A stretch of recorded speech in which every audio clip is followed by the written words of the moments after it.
This is Nightly Business Report with Tyler Matheson and Sue Herrera. The yeas are 227 and the nays are 203. The conference report is adopted without objection. The motion to reconsider is laid upon the table. Tax vote do-over. The House passes the biggest revamp of the U.S. tax code in 3 decades, or so it thought. The sweeping tax proposal is expected to be signed into law, and it could have implications for the economy, the bull market, businesses big and small, and you. Those stories and more tonight on Nightly Business Report for Tuesday, December 19th. Good evening, everyone, and welcome. The House passes an historic overhaul of the U.S. tax code. The Senate was on deck to do the same, but then a mistake.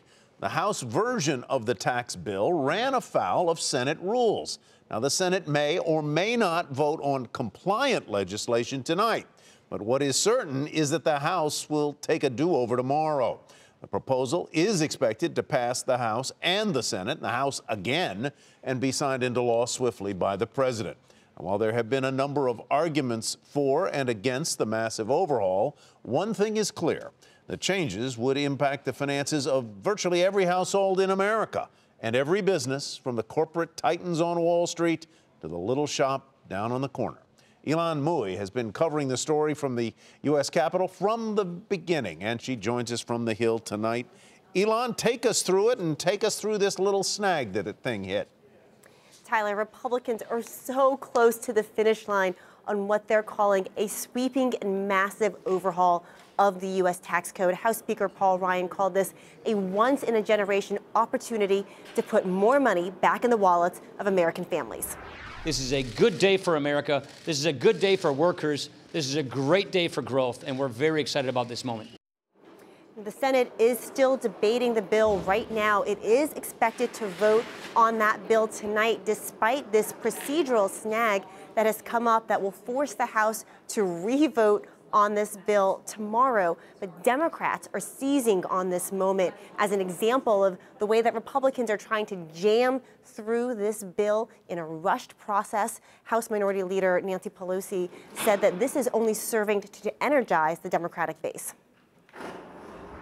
The Republicans may win this battle on the floor today, but it will be a Pyrrhic victory for them. But what they have created in our country is a coalition, a collaboration of effort of people who care about one another, who care about the future of our country. Republicans say that the problems require only technical corrections. I spoke to House Ways and Means Committee Chairman Kevin Brady, who said it's no big deal and that Republicans do plan to get this bill to the president's desk by the end of the week. Back over to you guys. Elon, though, they are facing a very short timeline to get this done and a big deadline. What does it do to the possibility of a government shutdown? Well, it certainly raises the risk that Republicans will run out of time to negotiate a deal with Democrats before the deadline for that shutdown on Friday. So this eats into the valuable time that they had to come to some sort of agreement. Republicans had hoped to clear this off their plate and move on to a spending negotiation. Now they'll have to still deal with tax reform tomorrow. All right, Ilan, thank you very much. Ilan Mui on Capitol Hill. Bond yields moved higher after the House tax vote, making it one of the sharpest two-day moves of the year. But stocks barely budged, even though the prospect for tax reform has been one of the drivers of this bull market this year. So here are the closing numbers. The Dow Jones Industrial Average pulled back by 37 points to 24,754. The Nasdaq was off 30, and the S&P 500 fell 8. Well, the vote comes as the economy does appear to be on solid ground. A new survey shows that holiday spending is on track to reach its highest level in a dozen years. That, of course, critical for economic activity because spending accounts for such a large part of the U.S. economy. Housing, another pillar of the economy. And today, we learned that housing starts, groundbreakings basically, rose to their highest level in more than a year. So will that tax bill accelerate economic growth? And with stocks near all-time highs, will it help power the market even higher? Ann Sonders is with us tonight to discuss that. She is the Senior Vice President and Chief Investment Strategist at Charles Schwab. Always good to have you here, Ann. Welcome back. Hi. Hi, Sue. Thank you. Let's start with what your net appraisal is of what this bill, as it stands now, would do for the economy and the markets. Well, the short answer is we don't know. If you look at the business side, I think the expensing provision is important for capital spending, but keep in mind that capital spending already has seen a decent amount of strength this year. So if we were coming up off of a much lower base, I think there would be greater optimism. I do think it will be an uptick in business capital spending. On the earnings side, which of course feeds into the economy, that to me is the big uncertainty. I think you can look at some of the consensus numbers. It adds a few percentage points to earnings. The question is, what do companies do with those earnings? And that's important in terms of the ripple effects into the broader economy. If they use those tax savings to just buy back more stock or maybe return it to shareholders through dividends, that's very different than adding to capital spending or wages. So I think there still is a lot of uncertainty. I do think on the consumer side, clearly you will see a boost because of that extra out of pocket. Toward the end of the year, though, that's where you start to see people looking into what the actual year-end tax bill is going to be. So I think it's a cleaner story in the beginning of next year than it might be at the end of next year. What, Liz Ann, does your instinct tell you, or what does history tell us about what corporations have done with earnings that are not windfalls, but that derive from a tax cut or from, in this case, repatriating profits that have been held overseas? Do we know anything about what they've typically done? We don't, only because the 100% expensing has not been something done before. So we can't look back at this being an exact component of prior tax bills. If you go back to 2003, one thing I will say, and we don't know whether it's going to repeat this year, but there's been a lot of focus on the CBO estimates of the implications for the economy, and they still have pretty subdued forecasts for economic growth in 2018. They did the same thing in 2003. The economy actually grew at a pace about 1.2 percentage points higher in both 03 and 04. Now, we were earlier in the cycle. We were coming out of that early 2000s recession and bear market. So that is, I think, something very importantly different. The one implication I think we have to be mindful of is that this is coming at a much later point in the cycle. We're much closer to full employment. So one potential risk of this is that even if we see the acceleration, we may also see it in inflation. It may bring more inflation in a nearer time frame, which could mean a bit tighter monetary policy. So that is just something I think investors need to be mindful of. And we will be talking to you, I'm sure, throughout the year about it. Thanks, Liz Ann. Thanks. Liz Ann Sonders with Charles Schwab. Well, the tax bill will likely usher in big changes for small business owners who play an important role when it comes to job creation. The bill is viewed by many as easing one of the biggest hurdles they face, and Kate Rogers has that part of the story. Tax reform has long been a key issue for Main Street businesses, and advocacy groups are welcoming action taken today in Washington to reduce the burden America's smallest businesses bear. The Trump administration's promise of deregulation has sent optimism soaring on Main Street, with the National Federation of Independent Businesses' latest read on sentiment hitting its second highest level ever on expectations that tax reform would come to fruition. Small business groups, including the conservative NFIB and the National Small Business Association, do support the bill despite initial criticisms of the plan, which includes lower rates, a 20% deduction for pass-through businesses on income of $315,000 a year, and a drop in the corporate rate to 21%. We've been generally supportive of the bill because it provides tax relief for most small companies. It encourages investment, both from individuals and companies in their businesses. And it sort of sets the stage for economic growth over the next few years. But we are concerned that it increases the deficit. The NSBA says they'd like to see an even simpler tax code put forth to ease burdens for smaller companies. With tax reform on its way, advocates are hopeful that Congress will take up another effort to reform health care. Healthcare costs are huge for small companies. I mean, our survey shows that 65% of small companies say that providing a good healthcare plan is really important for recruiting and retaining the best employees. But that's really tough for them in this environment because it's so expensive, and we've seen nothing that's developed that's reducing those costs for them. As Washington reforms are underway, Main Street is watching closely. For Nightly Business Report, I'm Kate Rogers. Well, so that's the story about business, small businesses. But what about you? How might the tax bill affect your household finances? Here to take us through a couple of scenarios is Joanna Senath. She's Senior Tax Manager at the wealth advisory firm Pagnato Carp. Joanna, welcome. Good to have you with us. It seems to me that as I've looked at these tax brackets and the various provisions, that whether you win or don't win depends, it is very particular to where you live, whether you live in a high tax state or a low tax state, whether you claim lots of exemptions because you have lots of family members, dependents, children, and so forth. Am I right on that? Yes, that's very true. The new tax bill, it doubles the standard deduction. And so if you currently itemize a lot of deductions, especially the state and local taxes, doubling the standard deduction does not always make up for those losses of the itemized deductions that you're losing under the new proposed tax bill. In addition, you're losing out on exemptions under the proposed tax bill. So if you're a family that has multiple children as dependents, you lose those exemptions for those children as well. You were kind enough to work up some examples which we think may encompass certain parts of our viewing audience tonight. So let's go through some of them. Sure. If you make about $200,000, you're married with no children, and you live in a high tax state, we chose New York as one example, although there are many. What is that going to do to you in particular? So in that scenario, you were paying about, I believe, $3,300 more in taxes. And that's because of the loss of your state and local tax deduction for New York City, and New York in general is a very high tax state. $100,000 of income, married, 2 children, and a relatively low tax state that happens to be my home state of Virginia. What happens there? There is no change. So under the proposed bill and the current tax law, you're going to be paying the exact same amount of taxes. We're going to stay in Virginia, $150,000, married with 2 children. You're going to gain a little bit in this case. Yes, that is correct. In other words, pay more. Yes. Pay more because why?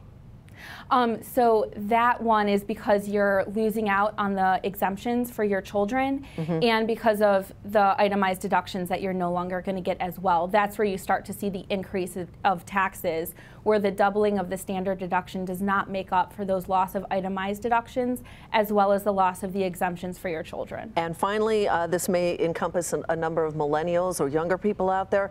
You make about $60,000, you're single, you live in a low tax state. Yes. You came up with a figure of about $1,600 that you would pay less. Your taxes will decrease. That's exactly. Yes, your taxes would decrease and you have more in your pocket in that scenario.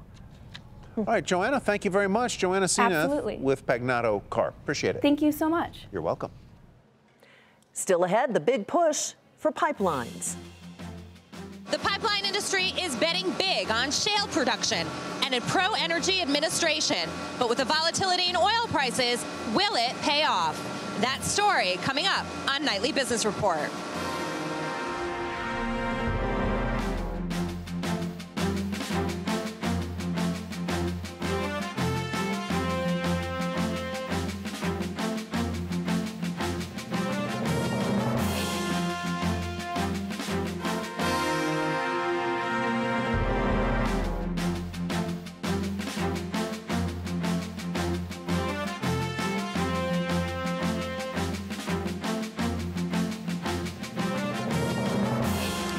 Federal regulators have approved the so-called living wills of the 8 largest U.S. banks, but said half of them do need to be revised. A living will is a plan that details how a bank can be dismantled without government help if the company begins to fail. Regulators say the plans submitted by Bank of America, Goldman Sachs, Morgan Stanley's, and Wells Fargo have room for improvement.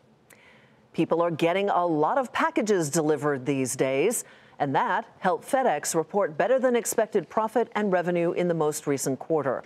But the company still hasn't been able to fully shake off the impact of the June cyber attack on its Dutch TNT Express unit. So shares of FedEx and initial after-hours trading were volatile. Morgan Brennan breaks down the FedEx quarter. FedEx delivering for investors as the parcel carrier posted a hefty second quarter earnings beat. The company saying it's on track for another record holiday shipping season as well, but perhaps the biggest news is the prospect of tax reform. FedEx raising its fiscal 2018 profit outlook as sales grow and the company recovers from a costly cyber attack last summer. But it says that forecast could climb even more, much more, if the tax reform bill moving through Congress becomes law. FedEx, which pays a roughly 34% corporate rate, currently expects to earn up to $13.30 per share adjusted. If the Tax Cuts and Jobs Act becomes reality, though, that could increase by another $5.50 per share. There are only 2 quarters left for FedEx's fiscal 2018 year. So this highlights just how big a boon tax reform could potentially be for the capital-intensive companies like transportation stocks that pay the highest rates. For Nightly Business Report, I'm Morgan Brennan. Darden Restaurants reports improving sales growth, and that is where we begin tonight's market focus. A rise in customer visits helped same-store sales at the restaurant operator eke out a 3% gain. That impressed analysts. Earnings and revenue also ahead of expectations. The owner of Olive Garden, Longhorn Steakhouse, raised guidance for the year. And Darden shares up today, nearly 7% at 96.69. Sticking with food, fast food restaurant chain Jack in the Box will sell its struggling Mexican brand Qdoba, or maybe it's Qdoba, to the investment firm Apollo Global, the global management, for about $300 million. Earlier in the year, Jack in the Box said it was considering strategic options for the brand that's seen a drop in sales. Jack said it plans to use the proceeds from the deal to pay down debt. Shares of the big box popped 3% to 103.45. Navistar reported results that outpaced street expectations as the trucking company said it benefited from stronger sales and steady improvements in new products. The company called 2017 a breakthrough year. It was a good quarter for us. I think it was the second consecutive quarter of profitability for a company that's been in a turnaround for the last several years, and it contributed to being a profitable year. And this is our first profitable year since 2011. Navistar shares up 7% on the session at $45.30. Carnival reported results that were well ahead of estimates, saying higher ticket prices helped to offset the negative impact from all those hurricanes this past summer. The world's largest cruise operator said bookings for 2018 are already stronger than last year's. Carnival said growth is coming from all areas of the globe.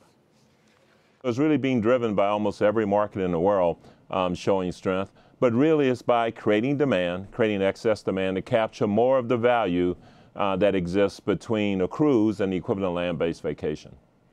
Carnival shares rose 2% to $68.13.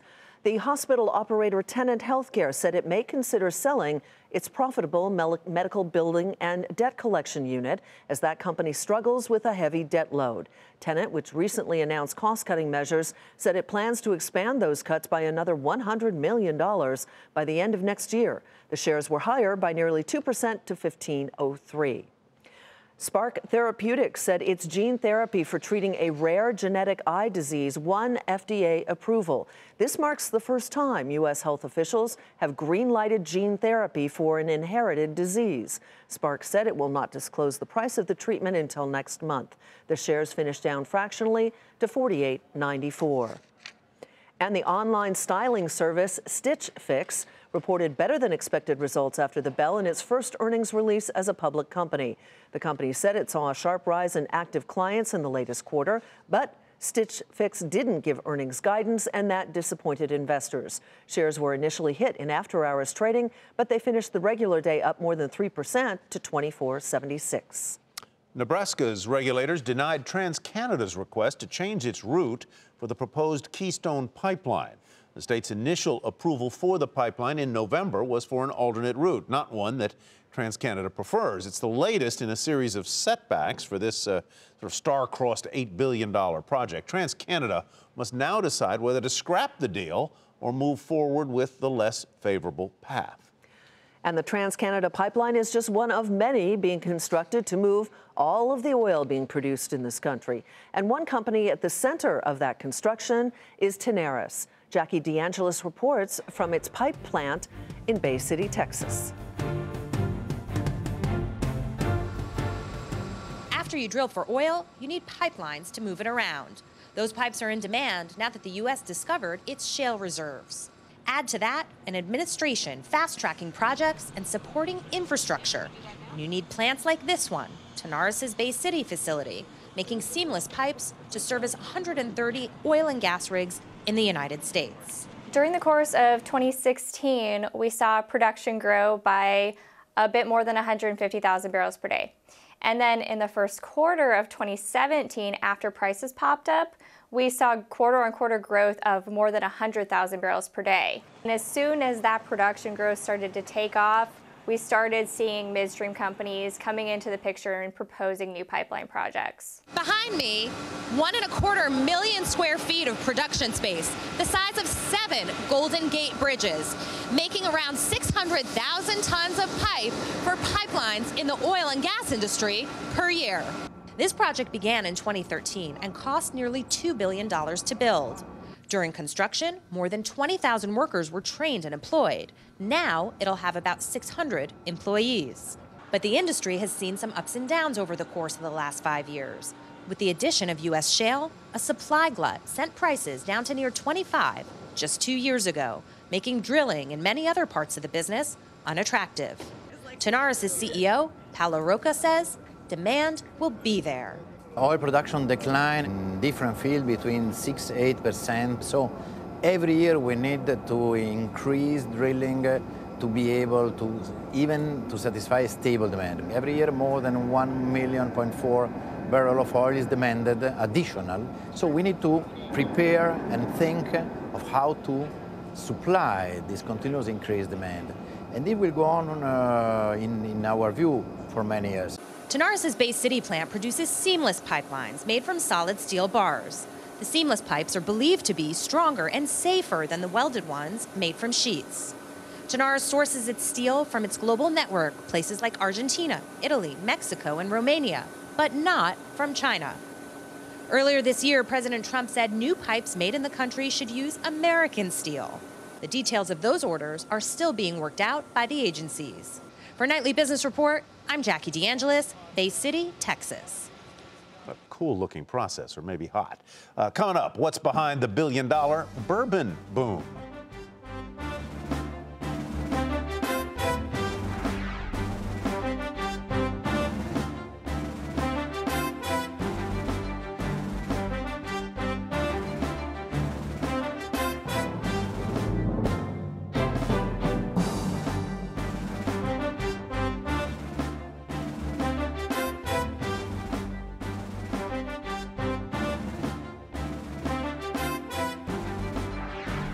Well, for all of the red-hot Bitcoin headlines recently, today there were some cooler ones. The SEC temporarily suspended trading in shares of the crypto company until early January. The agency is concerned about the, quote, accuracy and adequacy of information, end quote, about the company that is currently available to investors. Shares of the crypto company have surged more than 2,500% in just the past month, lifting its market value to more than $11 billion. Separately, a widely followed investor survey today called Bitcoin, quote, the most crowded investment in the world, which is a measure of sentiment of a popular investment that could quickly reverse course and lose those gains. From Bitcoin to bourbon. I'm getting ahead of myself. I'm so excited about this. It is becoming the drink of choice for many Americans. Companies taking notice, investing a lot of money in its growing popularity, and Landon Dowdy got the right straw and is in Frankfort, Kentucky.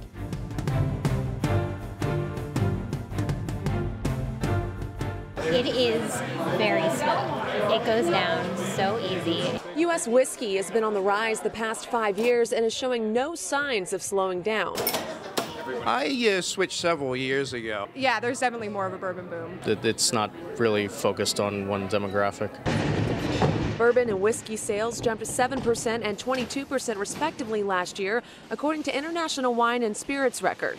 And companies like privately held Pappy Van Winkle maker Sazerac are betting big, building a new warehouse every 4 months and filling it with whiskey at a cost of $25 million a pop. It's literally a giant guessing game. But it's fine. I mean, we can, if things start to slow down, we can actually decelerate the investment program. But right now, we're set to invest $1 billion in the next 10 years. And it's not just Sazerac getting a boost from bourbon. Public, Diageo, and Jack Daniels maker Brown-Forman are benefiting too, with both stocks up about 40% year to date thanks to the bourbon boom. Brown-Forman is investing $45 million to modernize its facilities, installing new bottling technology to double capacity to 100 bottles a minute, and $50 million to build a distillery and visitor center to open next year. Consumers are not only drinking more bourbon, but more expensive bourbon. Within American whiskeys, if you're at the premium end, you're doing the best. And where Brown-Forman is positioned is at the premium end of American whiskey. So we are right with the trends right now.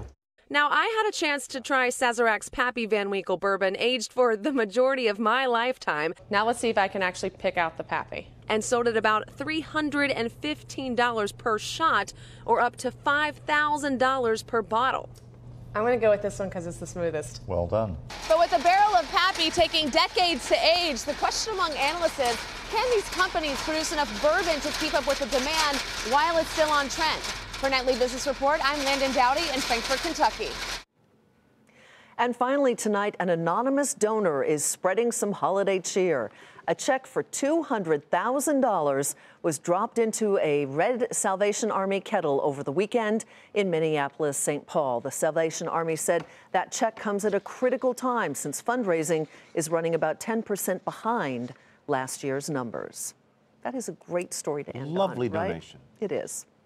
That does it for us tonight. I'm Sue Herrera. Thanks for joining us. I'm Tyler Matheson. Thanks from me as well. Have a great evening, everybody.